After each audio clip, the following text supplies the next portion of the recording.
Prezados amiguitos, até que enfim, né, depois de uma espera aí de acho que quase 20 dias, talvez uns 15 dias de espera, né, foi um atraso absurdo da Panini, nós temos aí em banca a conclusão, né, a segunda parte da saga do X-Men, Massacre de Mutantes, né, essa saga, ou arco, fase, como você queira chamar, revolucionária, que mudou não apenas o universo mutante, né, os supergrupos mutantes, mas de certa maneira foi o estopim, né, de toda a mudança da Marvel, principalmente pós os anos 2000, né, quando a Marvel começou a fazer isso sistematicamente. Só que primeiro ele testou, vamos dizer assim, com as equipes mutantes, né, o universo mutante, e o Massacre de Mutantes foi o primeiro, e depois teve a Queda dos Mutantes, teve Inferno, teve a Era de Apocalipse, teve várias, né? E depois aí eles expandiram isso, são nos anos 2000, né, para todo o universo Marvel, né? Por exemplo, esse que teve nos filmes, né, Guerras Secretas, né? Foi de certa maneira que começou tudo, né? Então nós temos aqui na edição número 16, que foi de setembro, a edição 17 seria a conclusão em outubro, né? Atrasaram tanto que só chegou em novembro para a gente. Mas mesmo assim, perdi o bonde, perdi o entusiasmo também de falar sobre o assunto. Eu estava muito empolgado, apesar de eu ter lido recentemente, que eu comprei o TPB, até fiz um vídeo na época, ainda estava morando no outro apartamento, eu comprei o TPB, acho que de 2018, mas eu comprei bem atrasado, comprei aí durante a pandemia, resolvi voltar ali com o quadrinho e comprei o Massacre de Mutantes e a Queda de Mutantes, né, dos Mutantes.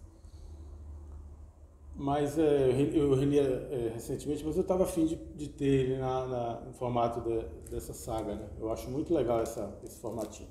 Inclusive ele vem nesse saquinho, eu sempre deixo, né? Depois que eu leio, eu coloco de novo no saquinho e guardo, porque provavelmente vai demorar para eu... Deixa eu tirar ele daqui. Demorar para eu ler de novo, né? Se eu tiver vontade de ler de novo, então eu deixo aí para, de certa maneira, conservar melhor, né? Olha só. Isso aqui só foi possível, como eu falo, cara, só foi possível porque a primeira tentativa de fazer essa maxi-série, né, onde várias revistas, vários editores e várias equipes criativas, né, tanto desenhista quanto roteirista. Só foi possível porque tinha um cara chamado Chris Claremont, né? Esse cara, ele é o Stan Lee do universo mutante, né? Muita gente critica o Stan Lee, recentemente criticaram de novo por causa de um documentário especial. Eu não cheguei a assistir, eu não tenho esses aplicativos, né, esses streamings, né? Mas recentemente já voltou a uma certa polêmica, que ele não criou o universo e tal. Ele tinha uma coisa fundamental, que era essa visão do editor, né? O editor genial que ele foi, de pensar o universo Marvel como um todo, e ao longo do tempo. O Chris Claremont fazia a mesma coisa para o universo mutante, né? Então é muito curioso, muito interessante, porque a gente pega aqui, por exemplo, todo esse X-Factor, né?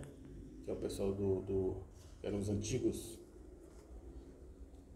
a primeira turma de mutantes, era escrito pela Louise Simonson, né? Louise Jones, antigamente ela assinava como Louise Jones, depois ela casou com o Walter Simonson, também desenhista, escritor da Marvel, e aí começou a assinar como Louise Jones.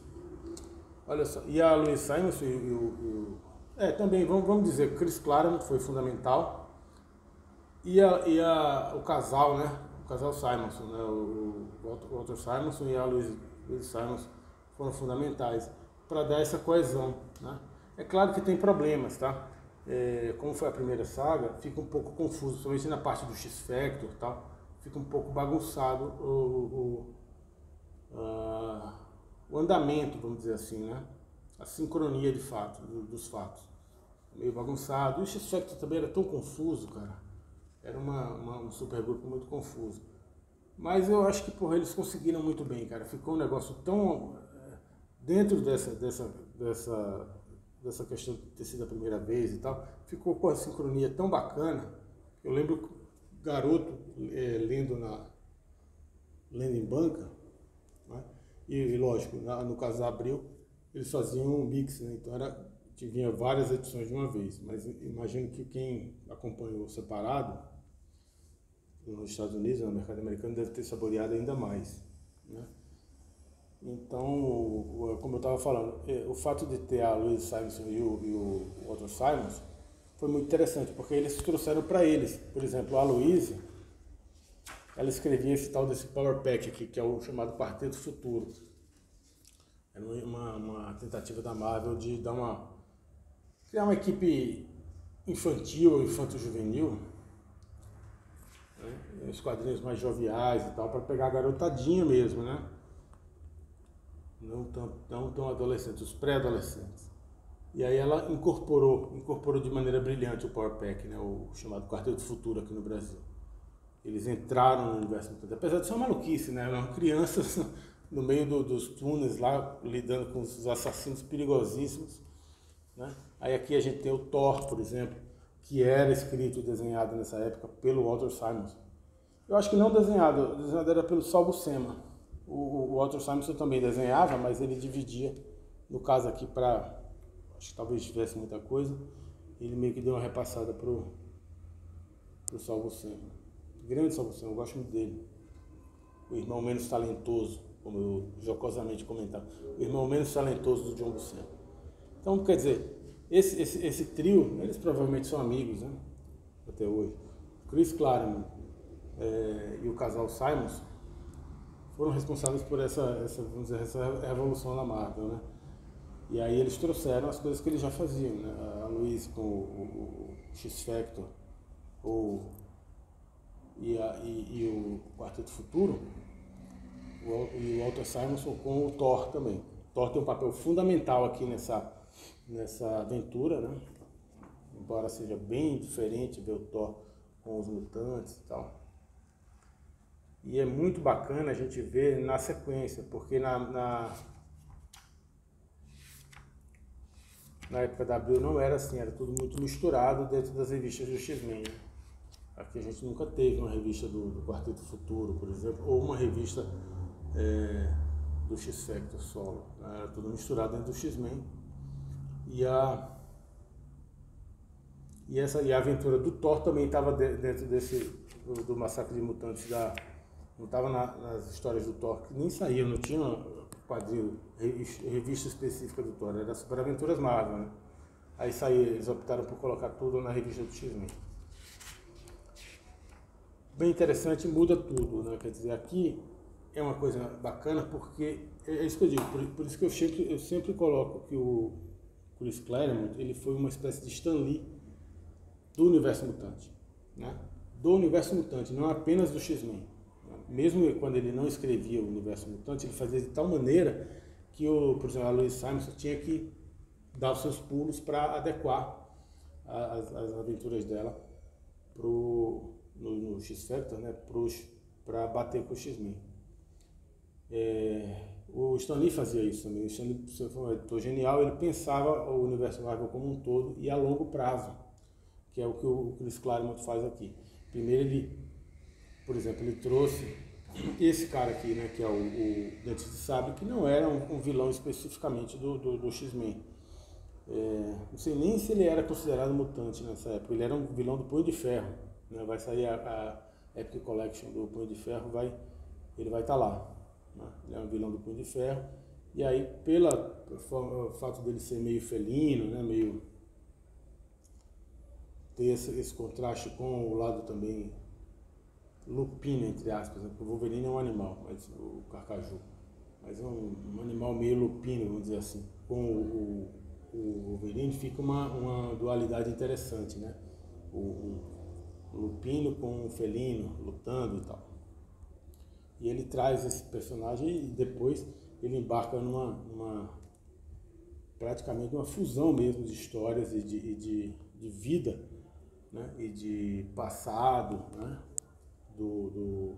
Dente de Sabre com o Wolverine. Então ele já estava pensando isso. E aqui ele introduz o vilão Senhor Sinistro, né, que depois vai ter desdobramentos. Então, muitas das coisas que ele plantou, das sementes que ele plantou, frutificaram anos depois. Né? Mais ou menos como o Stan Lee também fazia isso. Né? Mas aí pensando no universo Marvel como um todo, ele fazia basicamente para o universo mutante. Né? Por exemplo, aqui começa essa divisão do X-Men no que seria depois, alguns anos depois, do Excalibur, né? A equipe mutante de um certo grupo de X-Men, né? No caso era o Noturno, Lince Negra e a Fênix, a segunda Fênix, que vão se tornar uma equipe mutante lá não sei se era na Inglaterra, acho que não era na Inglaterra, eles tinham uma espécie de farol, né? Mas eu acho que era na Escócia. Tá? A pena que esse Quarteto Futuro não tenha nenhum material assim maior, né? Mais extenso deles no Brasil. Eu gostaria muito de ver uma Epic Collection deles. Então aqui ele já começa a plantar isso, ele começa primeiro é o massacre e depois vem a queda dos mutantes. Né? Ele justifica isso com uma equipe de mercenários que começa a matar mutantes considerados inferiores. Né? Tem toda uma questão ali dos Morlocks não terem poderes tão exuberantes, tão fortes, né? Tão significativos quanto os mutantes, vamos dizer, do X-Men, X-Factor e tal. Os Morlocks, eles não têm tanto esses poderes, tem uma aparência muito diferente do chamado Homo sapiens, né? Os mutantes, eles são considerados no universo Marvel aqueles que nascem com os poderes. Então, se você, por exemplo, o Quarteto Fantástico ganhou os poderes depois, eles não são mutantes. Mas o filho por isso que eu acho interessante a entrada do Quarteto Futuro, porque eles estão aí com o Franklin Richards, né? Aqui novinho, criancinha ainda. O Franklin Richards é um mutante, porque ele tem uma mutação, ele já nasceu com esses poderes, né? E aí os Morlocks, eles têm a mutação, eles nascem com poderes, mas não são poderes tão significativos, e muitas vezes eles têm uma aparência que amedronta, que causa algum tipo de rejeição, né? Preconceito pela humanidade, e também medo, né? Tem muito disso, tem medo. E aí eles são forçados a viver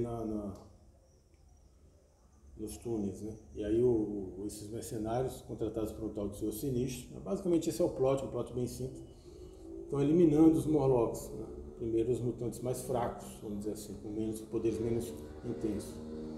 E, obviamente, já está implícito aí na aventura inteira que eles vão chegar depois nos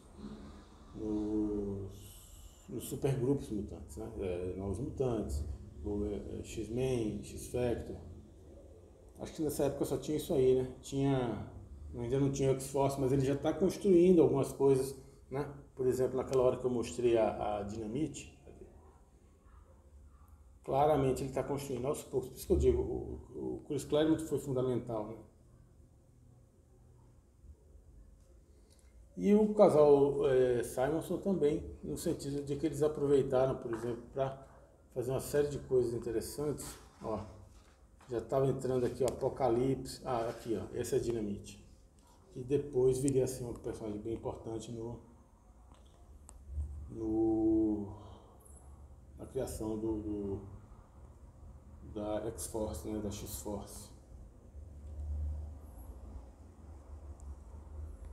Aqui, do nada aparece esse trecho aqui, batido, tem nada a ver com a história, tem nada a ver com o Massacre dos Mutantes, mas aparece, tá lá. Entendeu? Então ele vai construindo aos poucos, cara, com muita paciência ele vai construindo. Então, para quem era garoto nessa época, era fantástico, porque você ia criando expectativa, saca?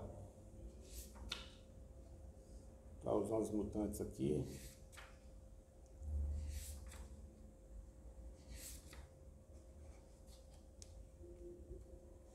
Aí aqui ele cria todo esse de uma maneira muito harmônica, cara. Na época que eu era garoto, eu achava que, porra, porque diferente da maioria dos leitores de quadrinhos, hoje a gente não tinha tanta referência, não tinha tanta reedição nem nada disso.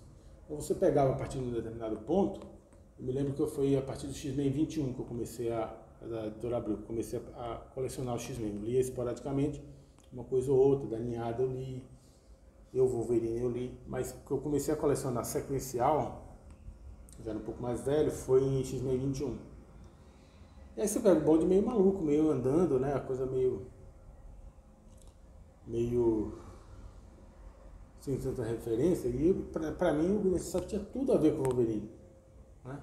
Depois, mais velho, tal, com outras, também com a internet, tal, você vai vendo que não tinha nada a ver, na verdade. Mas ele faz de uma maneira tão harmônica que dá a impressão, né, que eles eram velhos inimigos, conhecidos, sabe, tipo Duende Verde e Homem-Aranha, saca? Uma coisa assim. Por exemplo, acho que algumas edições atrás, 14 ou 13, ele se livra da Fênix, né, da segunda Fênix. Por quê? Porque era muito poderosa. Provavelmente ele já estava com a cabeça de fazer uma saga de mutantes e não teria sentido. A Fênix no grupo, ela ia acabar com esses mutantes, esses caçadores de mutantes, esses mercenáriozinhos de segunda classe aí, os Marauders, não é... Como é que é o nome dos... Não é carniceiro, é os...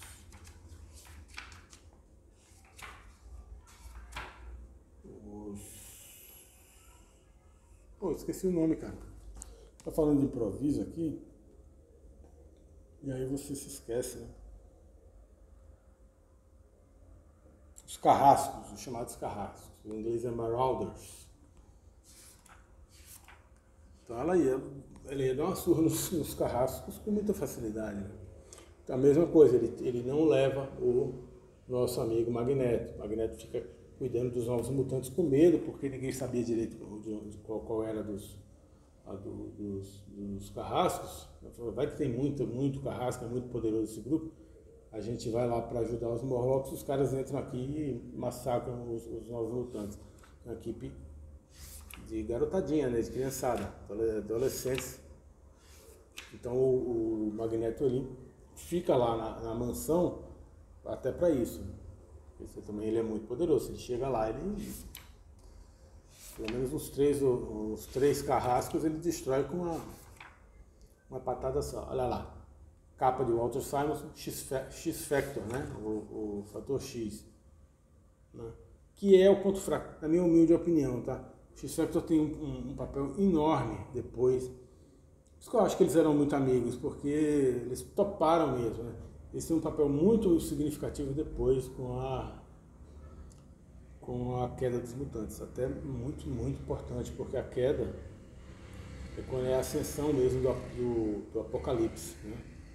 Do mutante chamado Apocalipse. E aí já vai dar toda uma longa, como é que se chama? Longas histórias com o X-Men, o mutante Apocalipse. E o X-Factor tem um fator fundamental nessa época, nesse segundo arco de histórias, né?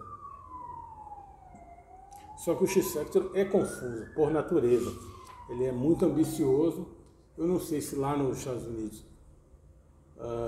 veio mais coisa, ele era mais fácil de acompanhar e de entender. Aqui, para mim, ele era meio confuso, saca? Eu achava mais fácil de pegar a linha cronológica com Chris Claremont. Quando ele não estava no comando, na batuta, né? Ele estava no comando assim, mas de forma mais de construção mesmo das direções a serem tomadas, mas ele não escrevia o roteiro do X-Factor. Quem escrevia era a Louise Simonson, em parceria com o seu marido, o Walter Simonson. Era a Louise Simonson que escrevia em parceria com o Walter Simonson desenhando e provavelmente dando sugestão, né? É um casal bem legal, eles estão no Instagram, já mais velhos e tal. Mas estão juntos até hoje, firme e forte. Muito bem também. Olha só. E aí ele vai construindo aos poucos a saída desses mutantes, como eu falei, do Noturno, a Fênix. A Fênix saiu já há algum tempo, depois ela volta, né? Ele aproveita lá uma questão da Guerra Secretas 2 com o Beyonder, né? E tira a Fênix, que era muito poderosa. Ela volta depois para fazer parte do Excalibur, né? Porque o Chris Claremont tinha um controle muito grande, um ciúme muito grande com o universo mutante da Marvel. Ele queria escrever e se meter em tudo. Aí ele tira essa equipe mais antiga, né? A própria Lince Negra, o Noturno, a segunda Fênix, né? Ele tira da equipe mutante e coloca outros, né? Coloca a Cristal, coloca depois o Gambit. O Gambit entra com essa turma aqui. Ele já começa a plantar as sementinhas aí para colocar o Gambit. Assim, na verdade perdi um pouco o bonde, porque eu estava muito animado quando saiu a edição 16. Né? Puta, saga Massacre de Mutantes, lançado em banco e tal. Deu uma desanimada esse atraso da Panini. E eu acho que vai atrasar bastante, viu, daqui para frente. Porque toda essa fase aqui eu tenho, né? Como eu falei, né? Na pandemia eu comprei algumas coisas. Eu comprei Massacre, comprei a Queda dos Mutantes, em TPB. A queda é maior, né? A queda é bem maior. Tem um papel muito maior também o X-Factor. Mas aí quase comprei, cara, a Saga do Inferno. É que o Inferno eram 6 volumes. E não estava tudo no mesmo lugar. Não estava tudo no mesmo site lá na Comic Store, na Comic Shop. Eu teria que comprar em várias Comic Shops. Aí deu uma brochada. Falei, puta, Inferno eu também não gosto tanto. Ainda mais confuso, né? Bem mais confuso que as outras duas, né? A Queda e o Massacre. Aí eu pulei, falei, isso eu vou deixar passar. Mas eu acredito que vai entrar na saga dos X-Men. Então eu estava muito afim que a coisa acelerasse logo, né? Acabasse logo o Massacre, depois a Queda. Ainda tem uma parte meio chatinha aqui, que vai ser os dias do pós-Massacre, que é, como eu falei, a Lince Negra está com problema de saúde grave, ela está ela foi ajudar acho que a vampira, e acabou ficando com sequelas, né? Então, o Chris Claremont vai resolver isso com outro crossover, com um encontro entre o Quarteto Fantástico e o X-Men, que é delicioso. Aí eu comprei na época também eu tinha lido na época na banca, mas eu comprei nessa época aí de pandemia. Acabei comprando essa aventura e o encontro deles com os Vingadores. Então ainda vai umas 2, 3 edições só para deslindar, né, vamos dizer assim, para destrinchar esse pós-saga Massacre de Mutantes, né? Que pra gente, na época, pra mim foi uma rebordosa deliciosa, né? Sabe? Tipo assim, você tinha a grande festa, o grande evento, que foi o Massacre de Mutantes, foi uma coisa deliciosa para acompanhar em banco. E depois você ainda tinha esses penduricalhos, né? Esse residual, que era também muito saboroso. Isso saiu como, acho que, naqueles especiais tipo Grandes Heróis Marvel, alguma coisa assim. E que foi o dos Vingadores e também do Quarteto. O Quarteto é delicioso, é o que eu mais gosto desses eventos aí, foi o que eu mais gostei. Mas é isso aí, cara. Então vai demorar um pouco. Mas agora, pensando agora, assim, na época foi delicioso, e na época da pandemia também, quando eu recomprei esse material e reli, também adorei.